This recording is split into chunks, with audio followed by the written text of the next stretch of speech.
In this video, I'll show you the easiest way to set up Visual Code for JavaScript development, perfect for beginners. Open VS Code and click the extensions icon on the left sidebar. Search for and install these must-have extensions: JavaScript ES6, code snippets for autocomplete, Prettier for code formatting, and Live Server to preview your web pages.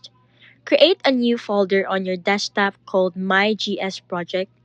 In VS Code, go to File, Open Folder, and select that new folder you just created. Right-click in the Explorer panel and create two new files, .html and script.js. Link them by adding the script tag to your HTML. Then write console.log hello world in your script.js file as just I have written in this computer. Right-click on index.html and select Open with Live Server to see your project running in the browser.